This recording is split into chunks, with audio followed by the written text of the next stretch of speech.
So hello guys, this is the video that I promised about the way I look for entries and exits on area. So first of all, this chart that you are seeing is the updated chart for the Monday session. So many old levels we had here around this area are not in play anymore. So I would only watch for two examples. Two examples of what has happened on Friday. Okay, consider that the purple area you're watching now is for the Monday session, and on Friday the purple area was on the level above. Okay, this one that you see in gray and on this empty in this empty area here. So consider that purple area was one level above on Friday. Anyway, what we see, this is a 1 hour chart on Nasdaq, and we were coming from a very sharp action, as you know, and I took some scalping inside minor um, levels and areas here around. And as I told you and I posted on Twitter, we were bull flagging into a fresh minor demand on a 1 minute chart, and I took two scalps occasion because I saw two bull flags into demand, into a fresh demand. So I took that scalps on the long side into the supply above. The reason why those operations were scalps was because that the very sharp action we see here on the left of the screen. So I was expecting pullbacking from the area that now you see in purple. So let's anyway focus on two main examples. If you remember, the red area that you see now was the support that I mentioned on Friday plan around 822, 842. That was my very last support for the bullish case on Friday. And in each time frame you watch it, you see that this level, the red one, was a fresh demand area, and we have this very clear two candles on 1 hour that were bidding inside the demand. So this is a great occasion to enter long without any stress.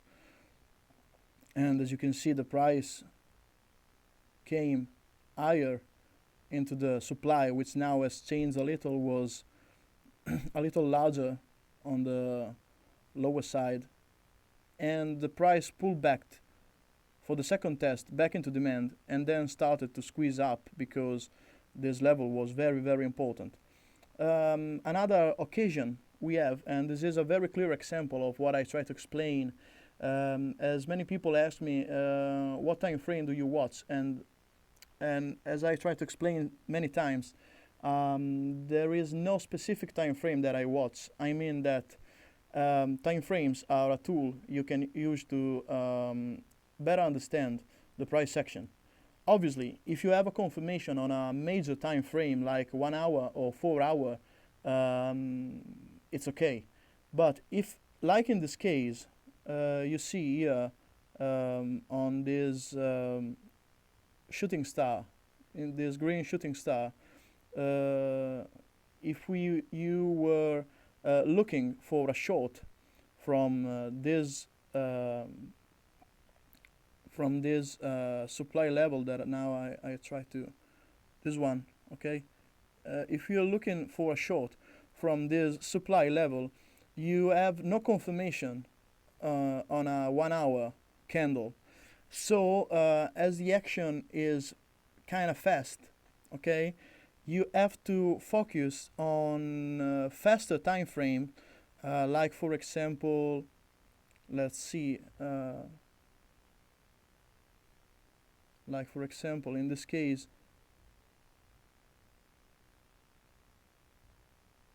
I scale into a faster time frame, this is 30 minutes, okay? And on the 30 minutes chart, you already have your answer for the short occasion, because on a 30-minute chart, you have the candle closing inside the supply, and obviously the next 30-minute candle open inside the supply. So this is a good risk reward and good confirmation to take a short into this supply, which is, let's see, in the past, it has been tested just one time, okay? One time, producing this very sharp reaction to the short side on Thursday. So we have another attempt into the supply,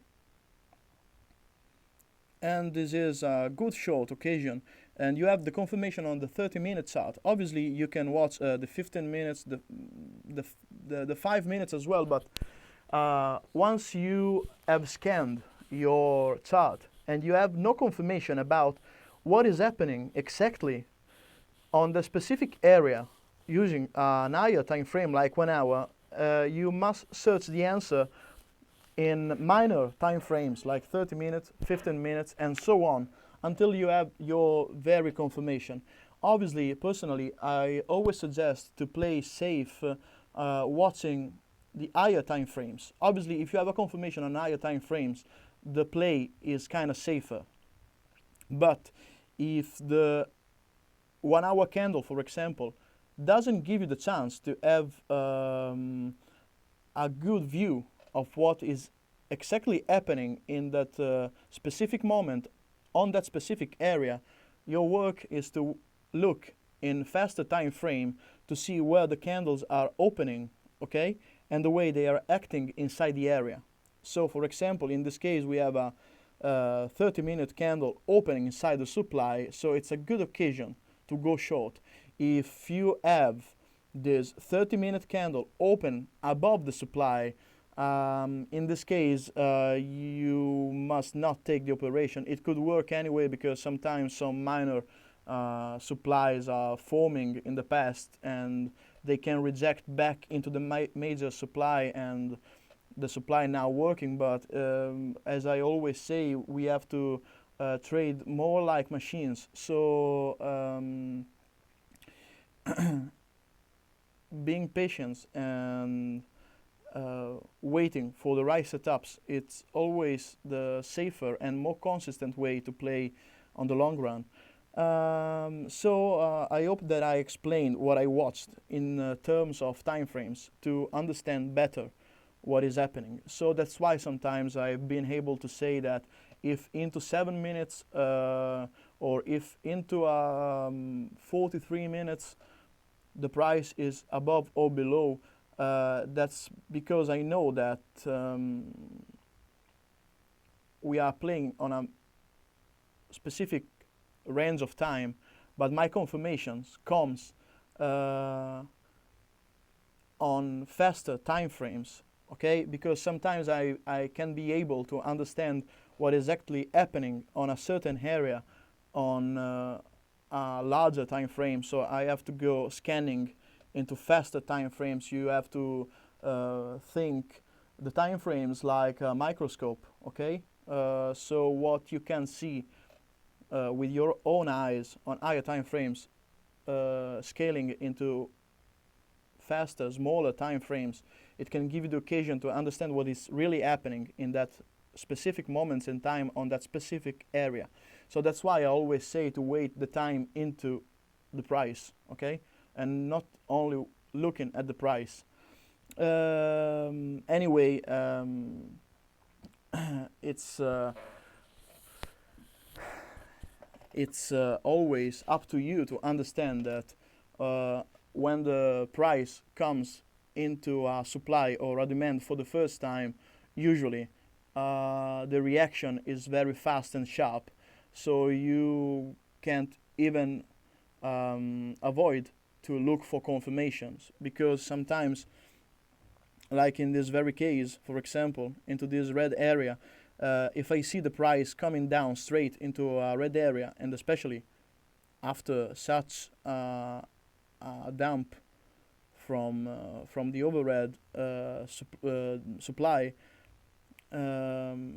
it's a good risk reward to enter straight into the area, okay? Because it's the first test, and usually the first test works as a bounce, as I have already explained in the past.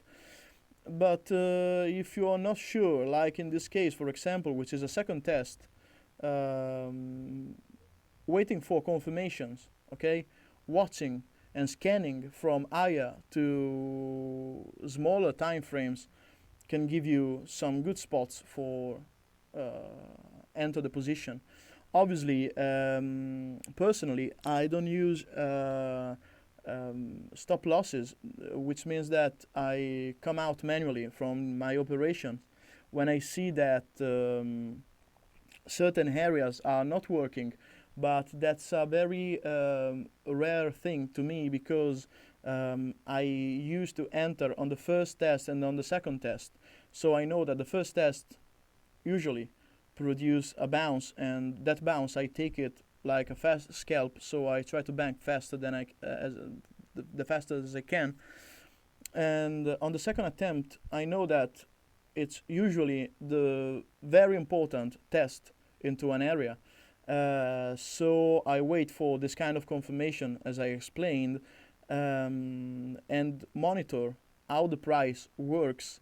Because if I see, like in this case that we are analyzing, that the price it's not breaching through the demands below, I'm kind of alarmed about the the work of the supply, so I would be ready to exit on break even.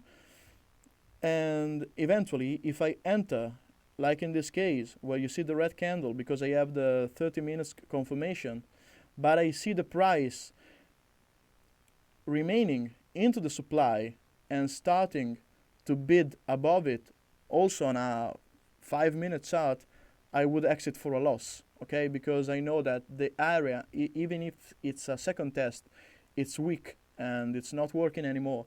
So this is why this is what I watch usually for my very own operativity. So, for example, in this case again, I see that the price is bouncing from a demand up again into the supply, but then the price opens below the supply. Obviously, I am kinda worried of taking another short because I see that supply is not working fine. So, what I would do personally is to wait for the price to act between these two levels, and when I see that on the next candle the price has opened again inside the supply and it's not reacting. Also, if you see on the next candle again, you see a back test into the lower ends of the supply. This is to me failing test of the supply. So probably the better thing to do is to take a long position into it, because this means that this area, which was supply, is not working anymore.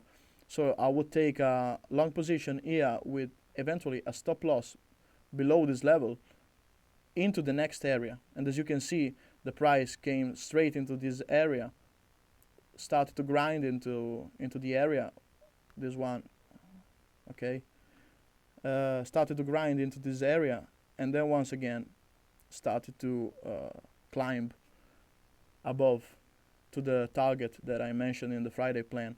So this is what I do. I know that many people prefer using the automatic stop loss. It can be a strategy.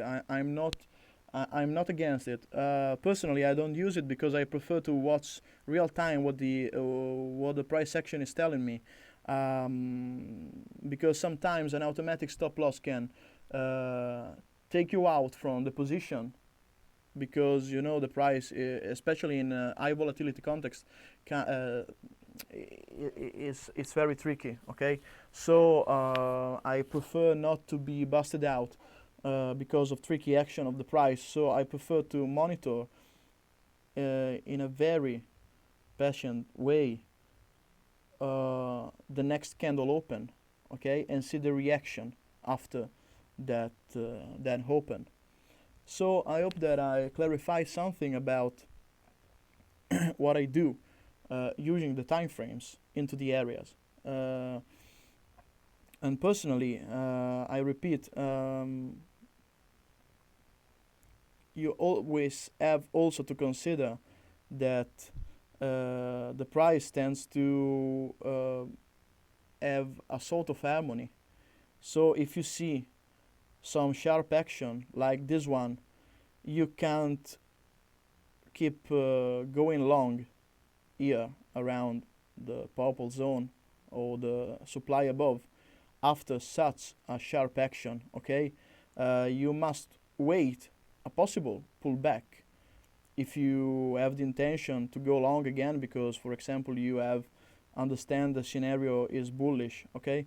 The same thing, this is for the Monday session, and I also wrote in my plan on Twitter, after such a sharp action of recovery for the bulls, um, this is not my intention to go long here.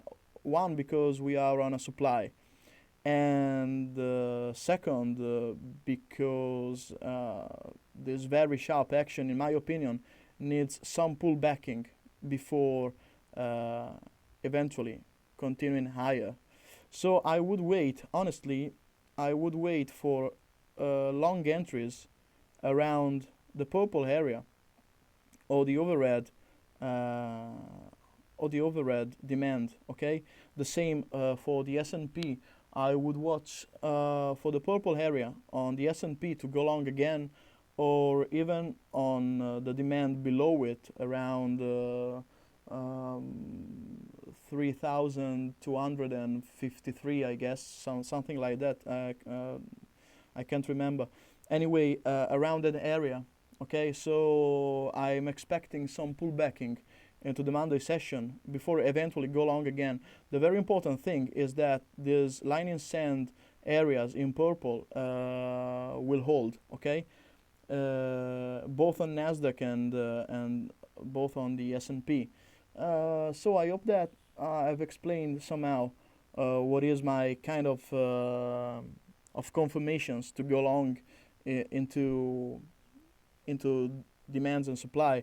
The examples are many, as you can see also here. If you are not taking any position, but you see that the price in this very particular case is bidding above this area, great risk reward is to try to go long here.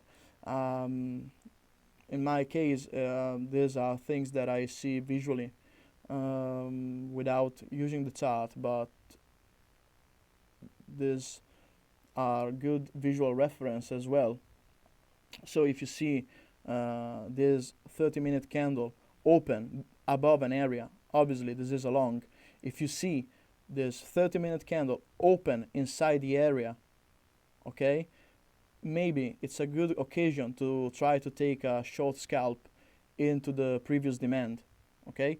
Hope that I've clarified some of your question, and obviously I try to be more specific and write down my rules on proper PDFs and so on for my educational contents in the future.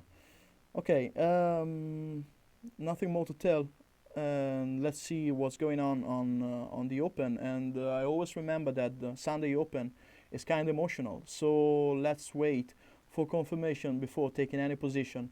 Weigh the areas and weigh the price. Okay. Thank you again for the support, and talk soon. Thank you.